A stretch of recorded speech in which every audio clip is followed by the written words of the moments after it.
Hello, welcome to Practicing Life podcast. I'm your host, Ashley Pitzer. Today I have Samantha Houghton with us.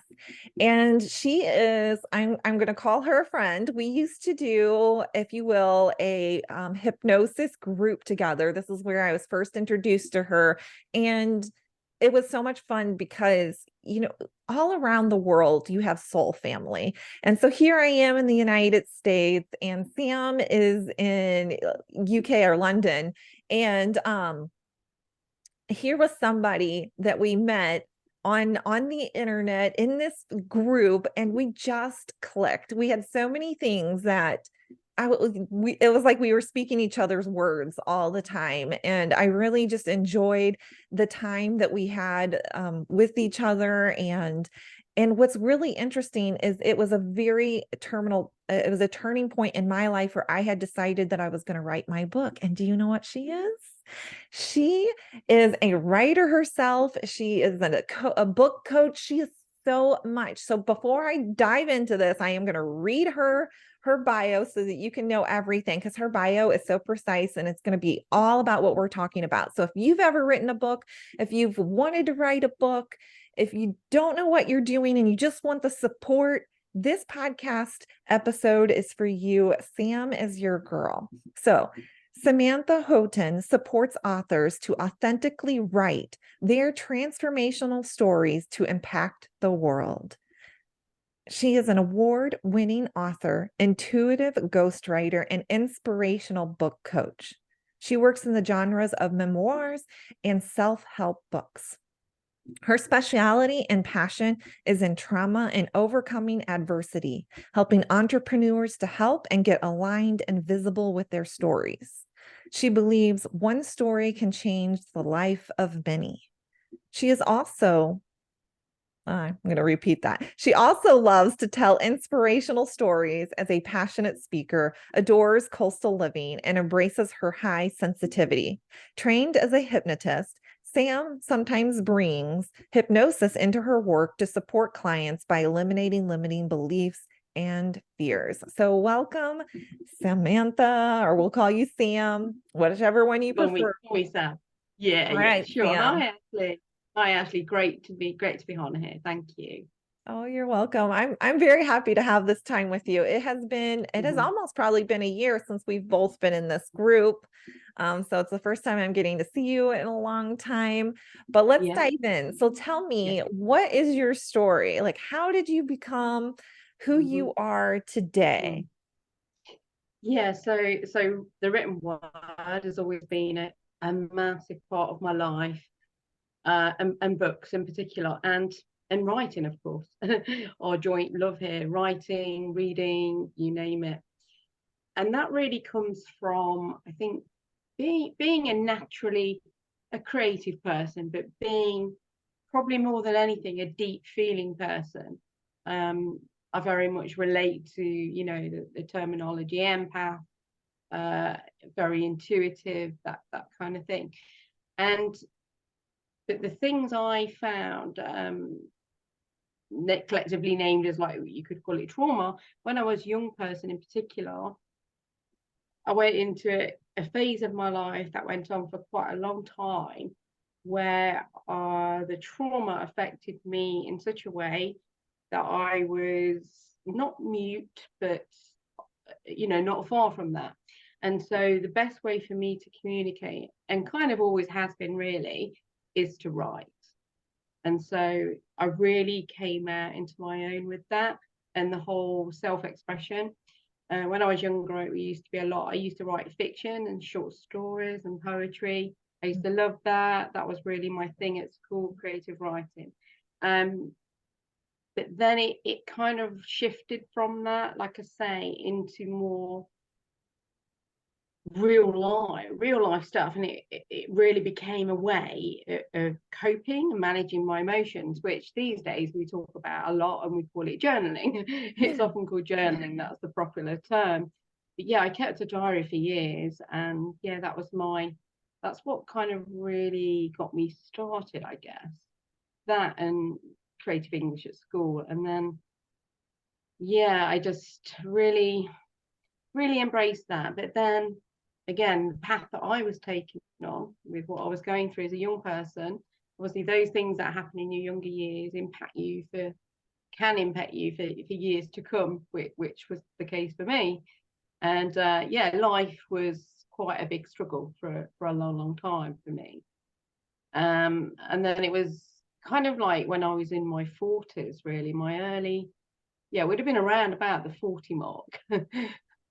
Life begins at 40 and all of that. I left the last job I was in, and funnily enough, that was I was managing a bookshop.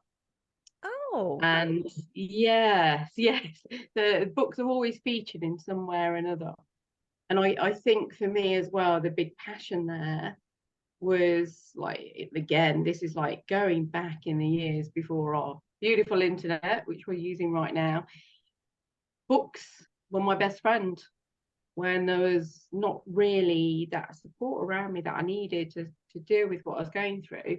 You know, books were my best friend, and reading about other people's stories, their experiences, you know, just used to really, really help me.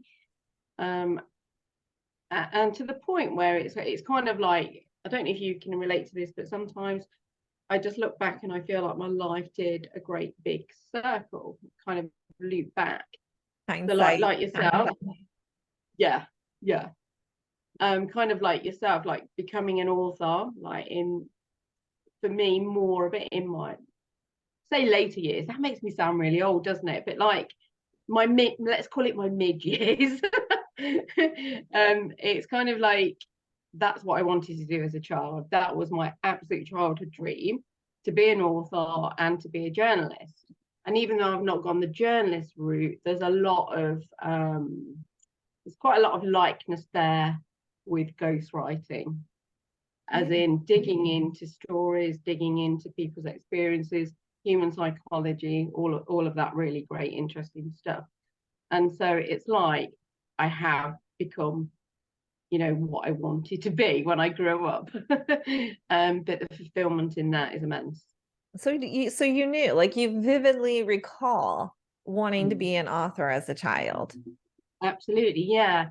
I've I've got, and obviously, like yourself, I've got a very vivid imagination. Mm. And I was doing back then, and again, I did this a lot to help me cope with the traumatic experiences, not realizing what it was commonly known as sort of visualization. Mhm. I just find that so easy, so easy. That comes really easily, naturally to me.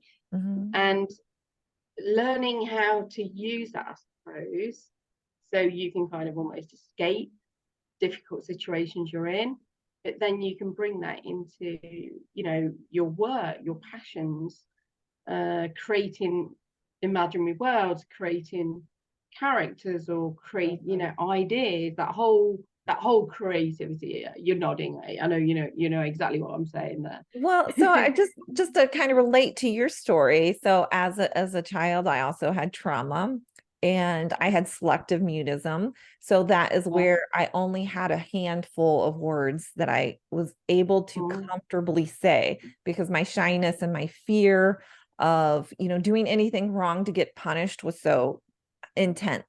So like I would say okay. I mean, I couldn't even go and select food choices at restaurants. Like I just was paralyzed in the ability to speak.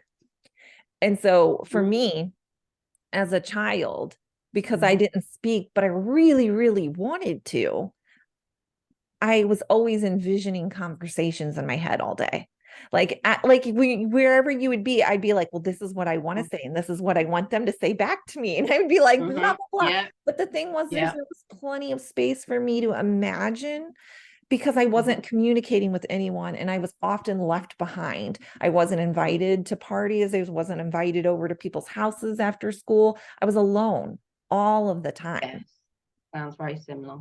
So yeah, I had Yeah. plenty of time to play with my imagination. And like you, I was really into poetry and writing. So yeah. Yeah, yeah, definitely. You Yeah, know, and it's like, even to today, you saying that, the conversations, like, 100% relate to that. And so I don't know if you have this as well, but I like walk around just in like everyday life and any kind of circumstances. And I can soon sort of picture that as like a scene in my head. And I often relate it to, say, maybe like a comedy sketch, or gosh, this would be a scene in a film, or this kind of thing. And it's like thinking in visuals, but then turning it into, it's like I have the running commentary with it as well. Yeah, I have something Like slightly different, but like for me, like for instance, when people are telling me something that they're going through, I'm like, that would make an excellent story, and this is what you need to do with the story. Like, so like Yeah, there's this whole like, and I guess the other thing too, and this is one of the reasons why I didn't really want to move into coaching, but it was such a natural fit for me because spending my whole youth not talking, I was always predicting what people were going to say and yeah, what their actions they were going to do. And part of my trauma was needing to be able to predict people's actions so that I felt safe. And so I was I was always picking up people's patterns and how consistently they did patterns. So I knew what I could predict from interacting with another person, which kind of led me into like, yeah. well, I make a really great coach. I'm a great listener. I see all these patterns. Like, and because I have that imagination, I can Mhm, see where mhm. people should, go to reach their goals. Yeah, So, yeah, yeah, and I can see how definitely. with you being a book coach, it's probably really similar. Not only have you walked through the steps yourself, but Yeah. it's like you see the writing on the wall when you meet your potential clients. Absolutely. Yeah, I can just see, like you're saying, I can really sort of pinpoint people's stories or different parts of their stories, using very much the analytic. So I feel like writing is, people always talk about it being a creative process, and it very much is.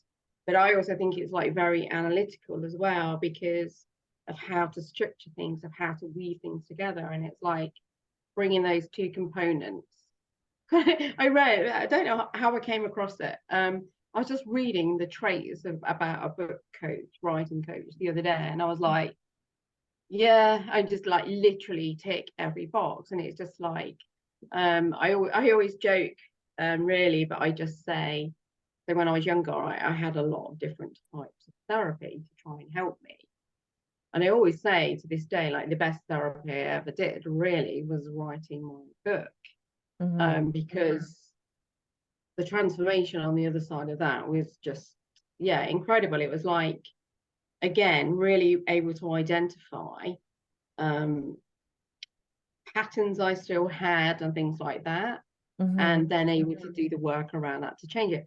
But there was a big shift, even just from looking at my story in black and white on paper as a whole, and thinking things did not add up in that story. It's like having all this therapy that didn't, and I was given various different sort of mental health labels, and it was like I could see so clearly how I was absolutely still, even in my 40s, still stuck living under those labels, even though I wouldn't say I hugely identified with them anymore, because I'd done a lot of work on myself. That was still very much running, going into the hypnosis stuff, but in my subconscious.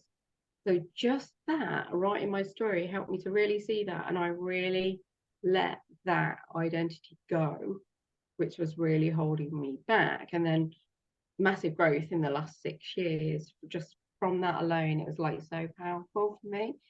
And so bringing that aspect into it as well, it's like I get a few people come to me and say, right, I want to write my book for healing, but not many, but everybody gets healing, whether they think they're signing up for that or not. I think even when you're writing a story that's not about your experiences, or like a fiction, I think a lot of fiction is often based on sort of like either yourself, people that kind of thing. I just Mhm. think there's immense healing and growth in there. And also just the whole putting your book out into the world and the visibility that comes with that as well. It's like buckle up, get ready for that sort of thing. But Yeah. yeah, it was very much my story that has got me to where I am now. 100%. Yeah, and Yeah. you obviously have taken what you have experienced, and now you're inviting other people who have had similar experiences to come forward and to write their memoir, to do a self-help book. You've got the personal experience of it yourself. You've got the background and the knowledge to do it. So what are your typical people that are coming to you wanting to write books? Because I see you on, if you haven't followed Sam on Facebook, if you do, you will see that she's posting like a book like every week. I don't even know how many people you have helped. You are just on it. I don't actually know the number. I don't know the number anymore. I just say dozens, and that kind of covers it. But it's like, yeah, no, it's like, yeah, well, it's I think it's when you really find that your thing in the world, your passion that really lights you up, and that you've got that real deep connection to it, that real purpose that drives you.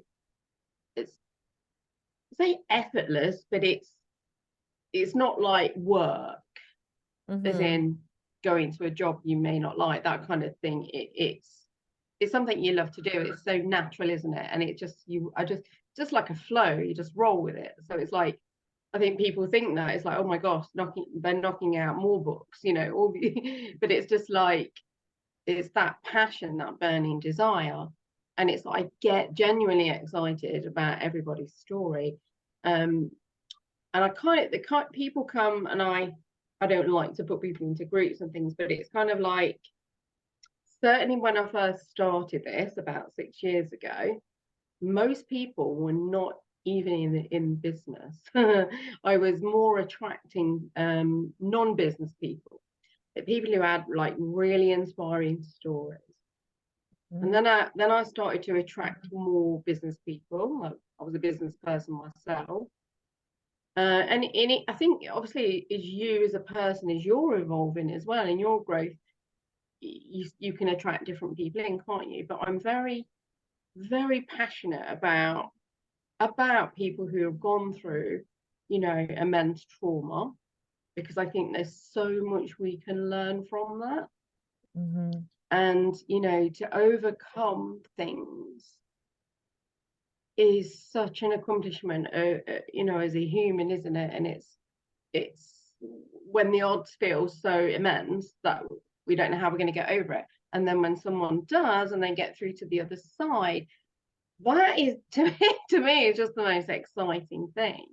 I just think that's so exciting, so empowering, so inspiring for other people. And that was really, and I really can relate that passion to the books that I used to read, because it'd be like amazing. And I literally cheer these people on, from starting to work with them right through to the finish line and beyond, and then see what they go on to do.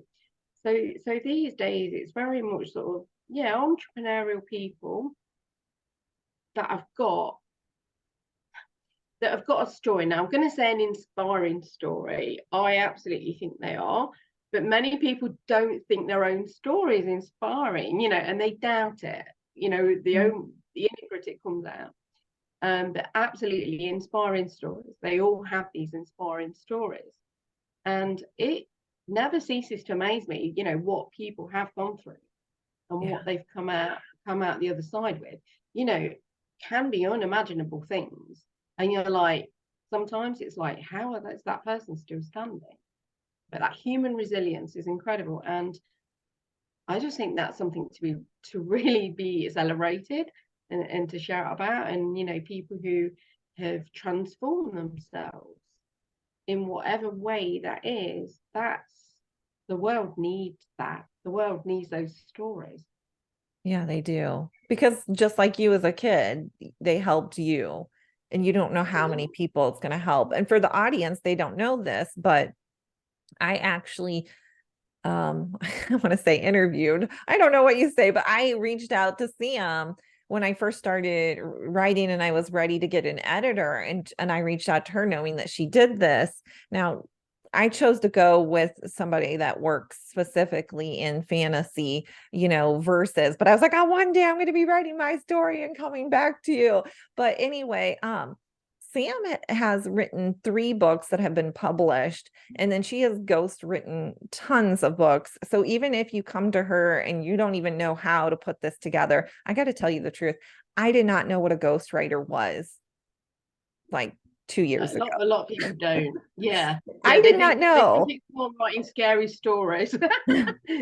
No. And so for those of you that are listening and you have something that you're ready to share with the world, and you think that sharing it would not only help you but help others, Samantha, Sam is someone who can help you because she knows what it's like to ghostwrite. So she can come behind your story and kind of connect the dots, fill in the places. She can help you through not only using like the hypnosis to kind of recall some of those memories, because even when I started to sit down to write my own like personal story, so many things were blocked. I didn't want to go there. I didn't want to see it. And so, hypnosis really helps you to do that. And just like the EDMR, I don't know if you guys have that, but that's where you do the eye blinking and it allows you to recall your memories without actually feeling like you're in the moment, so to speak, or at least you transition through it.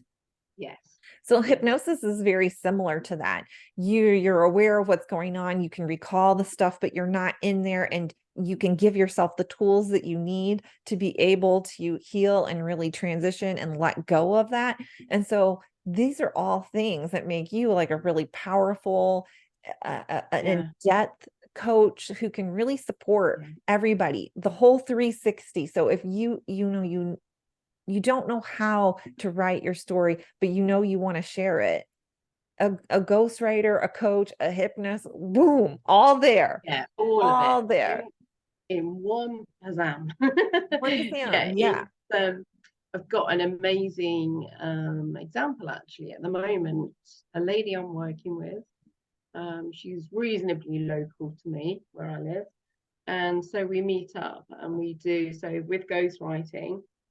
I start with an initial sort of like coaching call, so that's getting clarity on the main things we want to be clear on for a story before we start anything, and then a series of interviews to sort of extract the person's story or content from them. And this particular person I'm working with, she very, very traumatic background with a huge desire to share a story, and I can absolutely see why. It's going to help a lot of people, but really has got a lot of those memories locked in. And that was a big fear for her, and she was, I don't know how I'm going to do this though, even if you're writing it, because I can't even recall a lot of it, and what she could was very, very muddled. She'd written notes and things like this, but very, very muddled. And I says, look, if you can trust me, we can use some hypnosis as well. And fortunately she'd already experienced that sort of thing, and it has been amazing. It's been absolutely amazing. And she I think she's been astounded at what I've been able to get from her in these sessions. And so bit by bit we're piecing together her story. And I think she's quite blown away by it. And it's great because they're in the person's in a lot more of a relaxed state. And sometimes doesn't even always remember exactly what she's shared with me as well. And then I go away and do my magic with it, put it all together. And that's what it's worked beautifully, that has. And because up until that point, I hadn't really used it, the hypnosis side, for the memories. It had been more for when people have particularly sort of stubborn beliefs around, usually around visibility, fears of judgment, whether that's their own or the people's, both. The old, who am I to share my story? Who's going to want to read my book? All of that kind of thing. But for some people, it really, really comes in, especially towards the end, and it's about to get real. And I get that, because I remember the day before my first book was launched. I don't know if you experienced anything like this. So I get it. I walked in people's shoes, but it was like I rang my mum and I was like, oh shit, what have I done? All of a sudden it's like I feel naked. It's like my story is going to go out there to the world the next day, and it's like, am I ready for this? Well, it's too late now anyway. But it was like, Yeah. what I can say to anyone listening is the freedom for me on the other side of that is just being amazing. And again, part of the transformation, because it's like a big thing for me was shame. Still had a lot of shame attached to my past.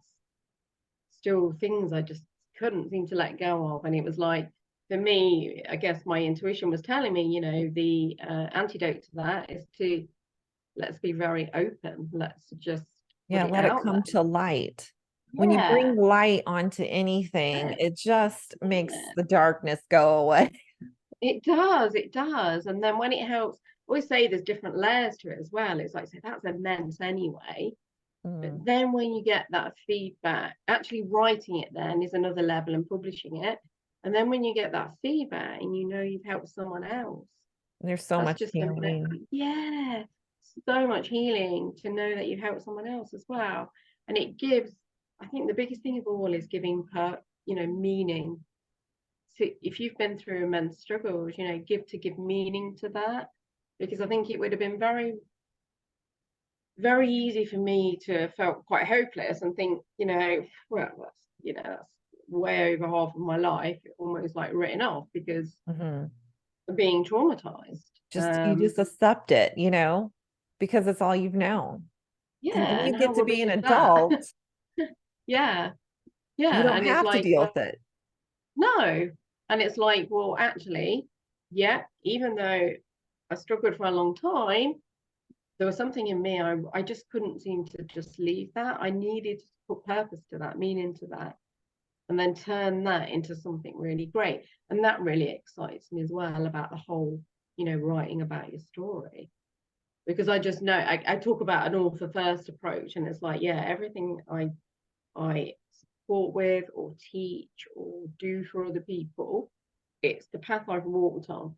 And it's that I just know what's in store for them and Yeah. what can be on the other side if they see it through, and what's on the other side, what's the opportunities that are available for people.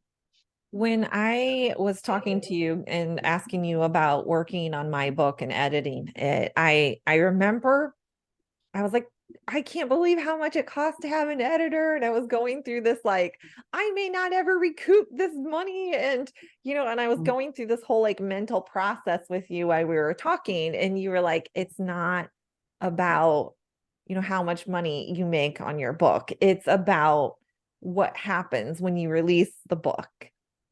Yeah. And yeah, Yes. I always yeah, say to people, it's yes, don't write a book. If people come and they're like, I want to write a book, and their number one thing is I want to make money from this book, I'm like, well, let's maybe revisit this. So I'd say, but that's not to say you can't make money or income from a book, not at all. But it's very easy to just get caught up, as a lot of people do, on the book sales. And of course, we've got a heart and soul into the book. We want to get that book into the hands of as many of our ideal readers as possible. Absolutely. But it's about seeing the bigger picture. I say to people, it's like, okay, so what can that book do for you? And what can that book do for other people? I see it very much as a tool, and a very powerful tool at that as well, because it can open doors. And again, it's like, so just to rewind a bit, I had a business that I started, and I grew that for 5 years, completely unrelated to what I'm doing now. But I got over the time, this story I had was obviously needing to emerge, to be healed, and then to help other people and to lead me into what I'm doing now. And bit by bit, I was letting that business go, and it got to the point where I just got to leave this business. I no longer was fulfilling me, and I needed to do a lot more. And getting my story out there was all I knew I had to do, and it was like a complete surrender. And then amazing things came from that. So if you really put your heart and soul into your book, and really be led by your intuition. If you really have that calling to tell your story, but you'll keep denying it, or for whatever reason, or you're fearful, you're doubtful, that's really normal to feel that. But if that feeling is there and it doesn't go away, that is there for a reason. And if you honor that, you know, beautiful things can come from that place. Because what I experienced was the most immense healing, as I've mentioned, but then it really put me on a path of alignment. And anyone who knows about alignment, my gosh, you know, that is golden. It's like rocket golden fuel.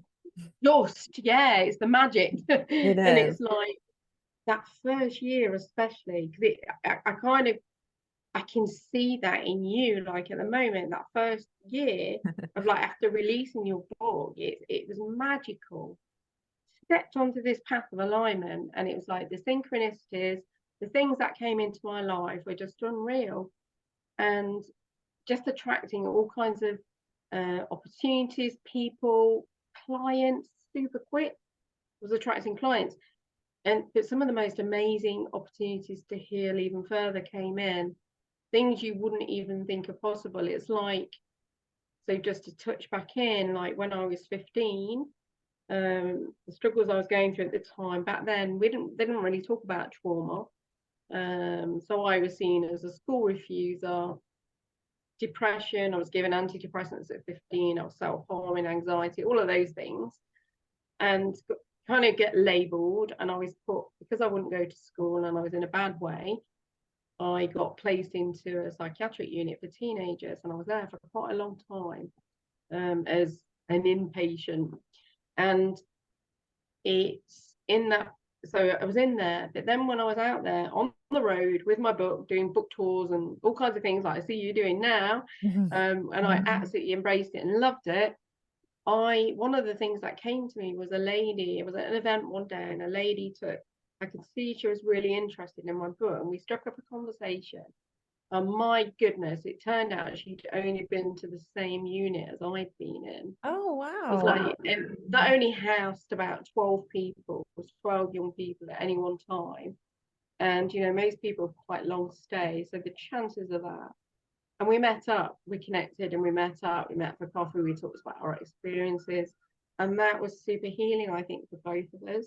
And just stuff like that would just come flooding in, exercising ghosts and all kinds of things. And it was, yeah, quite incredible. So I always say to people, if they have got that inkling, you can only push it away for so long, you know. It's like if you really embrace that, there can be amazing things waiting for you on the other side. Yeah, that's why I feel like we are like soul family, because our stories, though different, have similarities. And so, Definitely. like you were saying, like I can't even remember whatever year it is. I'm 43. Oh, you're younger than About me. this. But so you were talking about how you got into your 40s and then you decided to do this. Well, I knew that I wanted to write a book since college. I am 20 whatever, 2 years past college, and it took that Yeah. long Yeah. to stop putting everything else in front of it, to make it a priority and to focus on it. Mhm.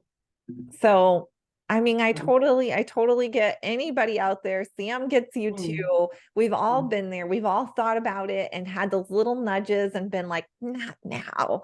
But you can only do that for so long. Mm. And then something does change. And if you don't listen, I feel like the universe conspires to like, Oh yeah. Yeah. put you in that corner. You're doing this. Absolutely. I think and on that subject of like with the intuition, and if you keep ignoring like these nudges, I just think they get louder and louder And and louder. persistent and Mm-hmm. Yeah, Oh yeah. I And know. it's kind of like I've had many experiences of that. And I described that in the end. It's like I say, it was like the universe was screaming out at me. Yeah. Like, write your book, write your book. It was loud and clear, and it was like, okay. And then once I sat down to do it, that was it. It was like a real kind of spiritual experience, I guess. It was like all channeled through me, it flooded out of me. For Yeah. 16 days, that book was done, and it was like I had a little wobble in the middle. Yeah, but it was. I think You were because marinating it for 20 years. yeah, this is it. I'd probably written it many times, and then it just came out. But I think that's the flip side, I guess. It's like if you really want to do something, but you do keep denying, when you finally come to do it, you can build it up then into this absolute burning desire.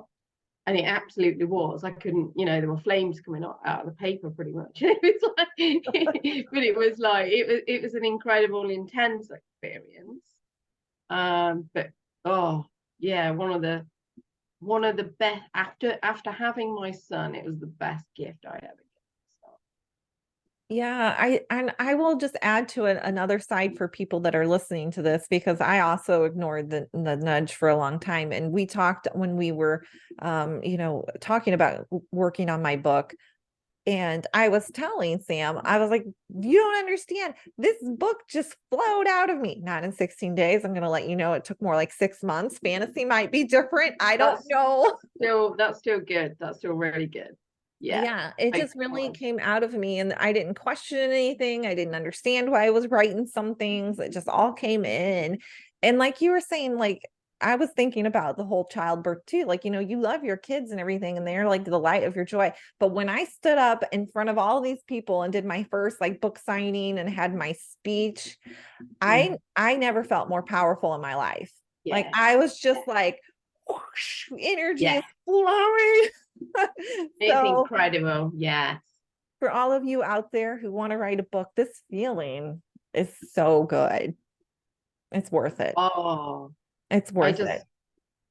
And when I got my sort of like proof copy from the printers, and it just so happened, and again, it's like talking like with the alignment again. So my brother is manager of a great printer, and cool. So they printed my books. I've got great relationship. So any little problems, I probably get them sorted out much quicker. So I'm going to use that printer for all of my clients pretty much. And it was kind of, I just remember I'd gone around to see him. We were just having a family gathering, and he had the proof copy of my book. And I was like, oh my God, I've got a picture of me holding it, which I'll treasure forever. But I like literally just floods of tears. No, it was just that most magic moment. I was just so proud of myself, for giving yourself that, to going back and, making that childhood dream come true. That is just immense. Yeah. I agree. I'm right there with you. When I got my first one,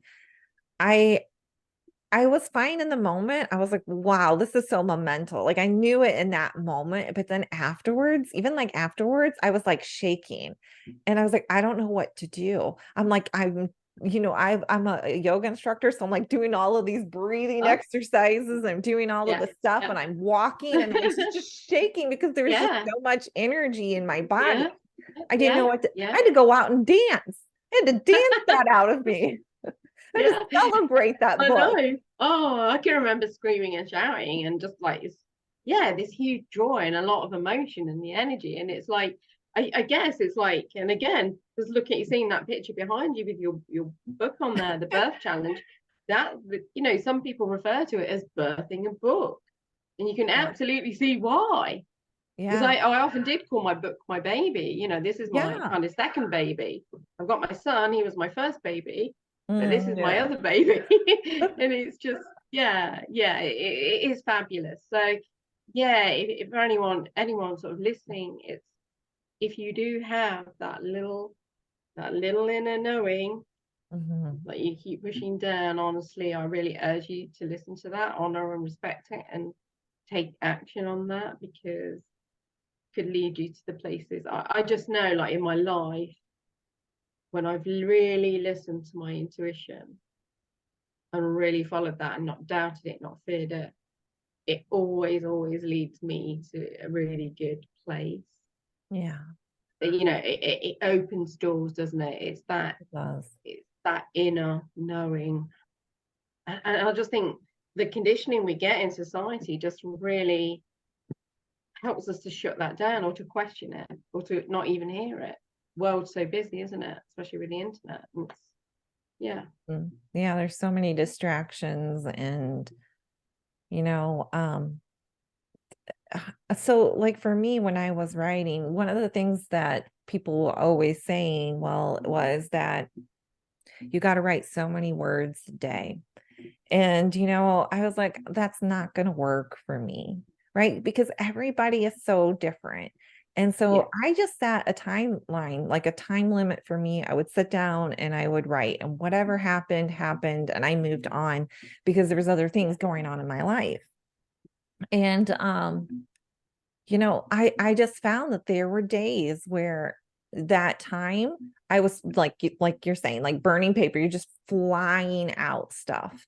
And I Mm-hmm. just think that when you stop putting all of these expectations on yourself and you just allow things to come, something great happens.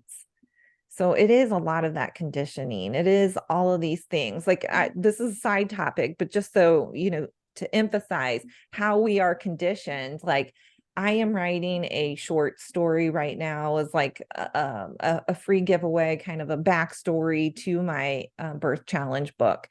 And I started it off with dialogue. Well, Yeah. that's a no. That's against the rules, right? And I'm like, no, it works for me and it's happening. And I love the way that it sets me up and frames Yeah. everything, and so sometimes it's like letting go of the expectations, letting go of all of these rules that don't need to be there.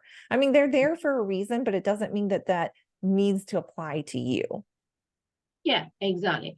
Almost, And I talk about the similar as well with author clients, and it's like I think I might get shut down for saying this, but it's like I do feel like in the author world there can be a lot of snobbery. I really do, and I feel like a lot of the rights and wrongs, and obviously no one wants to put a book out there that's grammatically incorrect and yeah. all of the things, holes in your storyline or anything like that. Absolutely not. But I think it's having a blend, isn't it, of like giving yourself that freedom as well. Like you're saying, I think starting with dialogue, powerful dialogue, is a great way to start. It's yeah, Yeah. and to me, it's like again, it's not so much about you and the writing in a way. It's how it's going to be received from your reader and that Mhm. impact you're going to create on them, whether that's to entertain them, educate them, help them transform, whatever it is. It's the impact on the reader, and if the reader appreciates that, then I think that's a great big tick for you Yeah. as the author. Yeah. That's right. It is the reader's experience. So Mm, you mm. gotta let go. Once you, it's like the birth. Once you have your baby and that baby is out in the world, Yeah, it's a new set of releasing and letting go. Because then yeah, you it no wouldn't longer give belongs to you, it belongs to the world. yeah, and you wouldn't give birth and then be judging the baby, would you? It's like you love that baby, cherish that baby. It's Mhm. kind of like the same with a book. It's like, yeah, it's quite a good analogy, really. It's like that is a good. I'm going to use that actually with clients. It's like getting really critical with your baby. Would you do that with a real life little human being? No, you wouldn't. So stop doing it with your book. Right. Your book is worthy. It's already worthy, people. You haven't even written in it, and your book is already worthy. So I'm gonna Absolutely. wrap up with this and let you all know that Sam is your go-to girl. And I already know somebody that's working with her right now as a mutual friend, and they're so excited. Yeah, And yeah, yeah, yeah. just there, and it's my experience, it's Sam experience, it's our mutual friend experience. They're going through the healing right now. It is opening up so many wonderful things for this person. And I highly suggest it. I highly encourage it. And I will tell you, so I'm like a US author, but my editor still ended up being from London. So I still, like so I'm going to say that there is talented people all over the world. Don't think that you have to just stick to your own country, you know. No. And do World's you too have a big for lot of that. people worldwide? Yeah, yeah, definitely. I went through a phase, and I did work with a lot of people in America in the Okay. first year or so. Then I seemed to shift, and I worked with quite a few people from Australia, New Zealand, and it's just kind of been like going on a world tour. Work with, and at one point I barely worked with anyone from the UK. How interesting. Yeah. But I have now. But yeah, people tend to be really spread out. It's Hmm. kind of like, it's quite unusual for me to have like what I would say really local clients. Yeah. Um, in fact, I've experienced that more where I've moved to and live now than where I did before. Maybe that's different area, the different kind of person. But yeah, no, just pretty much anywhere. So I can work with anybody, anywhere. Yeah. That's right. And then you'll stay tuned because Sam has some books that she's in the process of writing. So she's still sharing her journey and the things that she's experiencing to help everyone. So thank you so much, Sam, for coming on here. Thank you for sharing all of this information and your story. It was a pleasure. Thank you. No, it's been a true pleasure for me too. Thank you so much. All right, everybody. I will see you next week, and you matter as always.